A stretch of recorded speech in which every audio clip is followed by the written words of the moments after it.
Junior athlete. Yeah. How do you feel na parang Nakakaiyak po kasi naka-bronze tayo kahit pa paano. Siguro yung dugot pawis din po. Lumabas na rin yung result.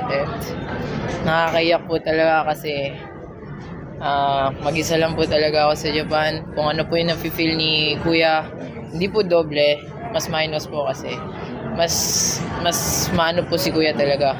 Mas worse po yung napagdaanan niya kaysa sa akin. So, ayun po, kahit pa paano na ginahawa din kasi yung pinagpuyatan, pinagpagudan, pinag-iyakan, naduguan, napawisan, dito na, bronze medalist na.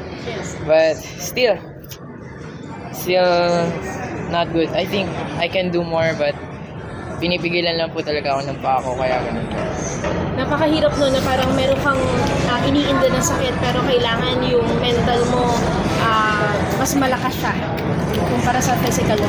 Kailangan po talaga kasi if hindi po kayo, if magpapakain po kayo sa mental nyo po, mas lalo lang po kayong kakainin ng buo niyan. Kaya if you ever feel low, tawag dito, pag nararamdaman mong nasa mababang point ka na, huwag mo masyadong isipin or huwag ka masyadong mag-stress niya. Just hinga ka lang malalim and then think about it first kung ano man yung gagawin mo, pagplanuhan mo, and conquer it.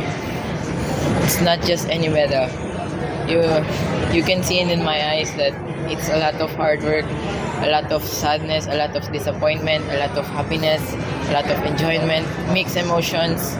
So, bronze medalist is not just a bronze medalist.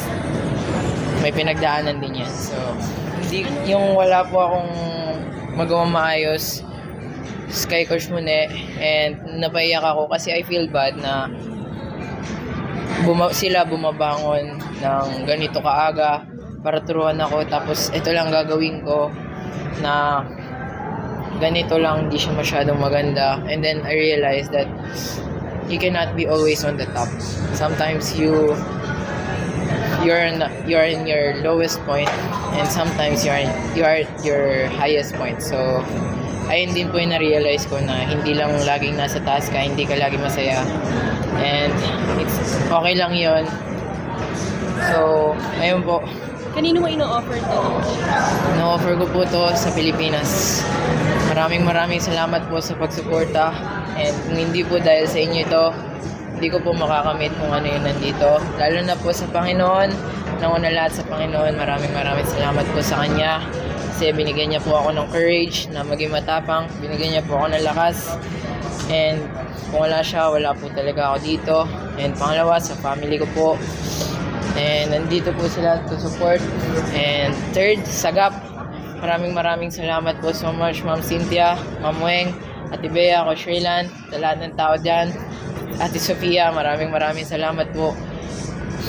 Ma'am May, kung hindi po dahil sa inyo, wala po ako ngayon sa kinatatayuan ko. And kulelat pa rin po ako pag wala kayo sa tabi ko. Maraming salamat po sa pasensya na binigay nyo.